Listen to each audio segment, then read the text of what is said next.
ഉത്തര കൊറിയയെ പറ്റി നമ്മൾ ഒരുപാട് കഥകൾ കേട്ടിട്ടുണ്ടാകും.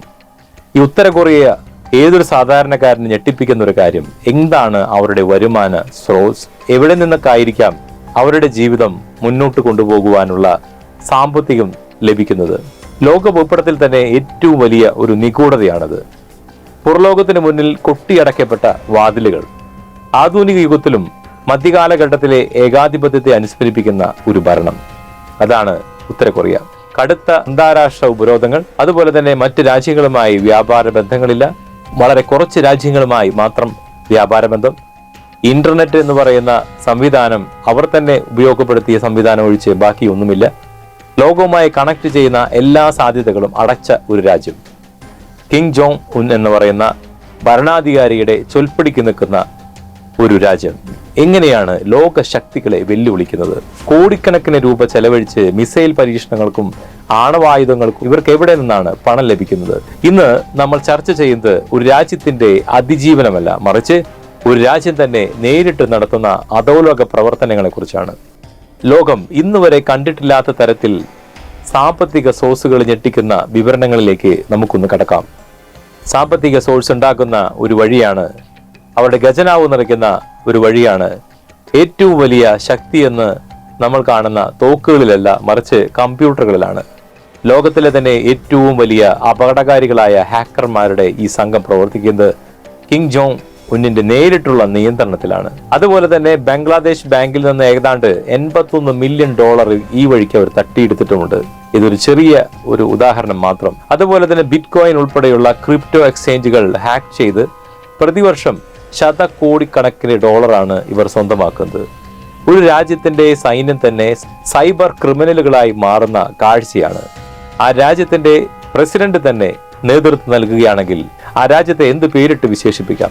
അമേരിക്കയെ പോലും തോൽപ്പിക്കുന്ന കള്ളനോട്ടുകളാണ് അടുത്തത്. അമേരിക്കൻ ഡോളർ അച്ചടിക്കാൻ അമേരിക്കയ്ക്ക് മാത്രമേ അധികാരമുള്ളൂ എന്നാണ് നമ്മൾ കരുതുന്നത്. എന്നാൽ ഉത്തര കൊറിയയ്ക്കും അത് ഉണ്ടെന്നാണ് പലരും പറയുന്നത്.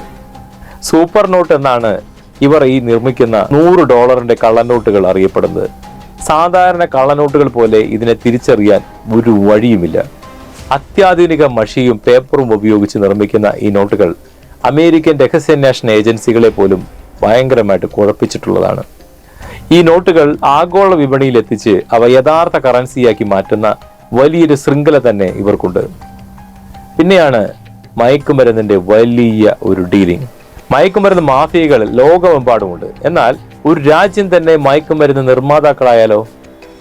ഉത്തര കൊറിയയിലെ സർക്കാർ ഫാക്ടറികളിൽ നിർമ്മിക്കുന്ന മെത്താഫെറ്റമിൻ ലോകത്തിലെ തന്നെ ഏറ്റവും ഗുണമേന്മയുള്ള ലഹരി മരുന്നായിട്ടാണ് കണക്കാക്കപ്പെടുന്നത്. തങ്ങളുടെ നയതന്ത്ര പ്രതിനിധികളെയും കപ്പലുകളെയും ഉപയോഗിച്ച് ഇവർ ഈ വിഷം ലോകമെമ്പാടും എത്തിക്കുന്നു. സ്വന്തം രാജ്യത്തിന്റെ പരമാധികാരം മയക്കുമരുന്ന് കടത്തി മറയാക്കുന്ന ലോകത്തിലെ ഏക രാജ്യവും ഒരുപക്ഷെ ഉത്തര കൊറിയ ആയിരിക്കും. അതുപോലെ തന്നെ അടിമപ്പണിയും ആയുധ കച്ചവടവും. മനുഷ്യക്കടത്തിൽ പേരുകെട്ട രാജ്യം ഉത്തര കൊറിയയിലെ 10,000-കണക്കിന് തൊഴിലാളികളെ റഷ്യയിലെയും ചൈനയിലെയും നിർമ്മാണ മേഖലകളിൽ അടിമപ്പണിക്ക് അയക്കുന്നു. ഇവർ നേടുന്ന ശമ്പളത്തിന്റെ 90% സർക്കാർ പിടിച്ചെടുക്കുന്നു. സ്വന്തം ജനതയുടെ വിയർപ്പിൽ നിന്നാണ് കിങ് ജോങ് ഉൻ എന്ന് പറയുന്ന തന്റെ ജീവിതം മാത്രം ആഡംബരങ്ങൾ കൊണ്ട് മുഴുകുന്ന ഒരു പ്രസിഡന്റ്. ആയുധങ്ങൾ, മിസൈൽ സാങ്കേതികവിദ്യ, യുദ്ധോപകരണങ്ങളും ആഫ്രിക്കൻ രാജ്യങ്ങളിലേക്കും തീവ്രവാദി ഗ്രൂപ്പുകൾക്കും ഇവർ രഹസ്യമായി എത്തിച്ചു കൊടുക്കുകയുമുണ്ട്. അന്താരാഷ്ട്ര വിലക്കുകൾ നിലനിൽക്കെ തന്നെ കടൽ മാർഗം രഹസ്യമായിട്ടാണ് ഈ ഇടപാടുകളൊക്കെ നടക്കുന്നത്. ഈ പറഞ്ഞ എല്ലാ നിയമവിരുദ്ധ പ്രവർത്തനങ്ങളും ഏകോപിപ്പിക്കുന്നത് ഓഫീസ് 39 എന്ന അതീവ രഹസ്യമായ ഒരു വിഭാഗമാണ്. വംശനാശ ഭീഷണി നേരിടുന്ന മൃഗങ്ങളുടെ കൊമ്പ് കടത്തുന്നത് മുതൽ വ്യാജ സിഗരറ്റ് നിർമ്മാണം വരെ ഇവർ ചെയ്യുന്നു. ഇവിടെ ജനങ്ങൾ പട്ടിണിയിലാണ്. മനുഷ്യാവകാശങ്ങൾ എന്ന വാക്കിന് അവിടെ പ്രത്യേകിച്ചൊരു അർത്ഥവുമില്ല. ഏകാധിപതിയുടെ ഒരു വാക്കിന് മുന്നിൽ വിറച്ചു നിൽക്കുന്ന ഒരു ജനത.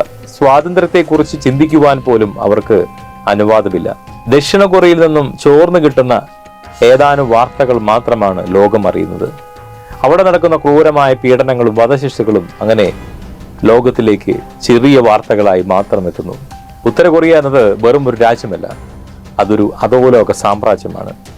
ആധുനിക ലോകത്തിന്റെ എല്ലാ നിയമങ്ങളെയും കാറ്റിൽ പറത്തിക്കൊണ്ട് അവർ നിലനിൽക്കുന്നു. ചൈന പോലെയുള്ള രാജ്യങ്ങളുടെ തന്ത്രപരമായ പിന്തുണയും നിലനിൽപ്പും ഉത്തര കൊറിയയ്ക്ക് കിട്ടുന്നുണ്ട് എന്നുള്ളതും ഒരു വിരോധാഭാസമാണ്. അതുപോലെ തന്നെ ദാരിദ്ര്യത്തിലും ഭീതിയിലും കഴിയുമ്പോഴും ഭരണകൂടം ആഡംബരങ്ങളിലും ആണവായുധങ്ങളുടെ കാര്യത്തിലുമാണ് ഓടി നടക്കുന്നത്.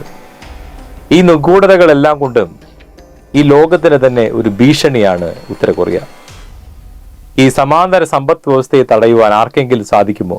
കാലം ഇതിനെ മറുപടി നൽകട്ടെ.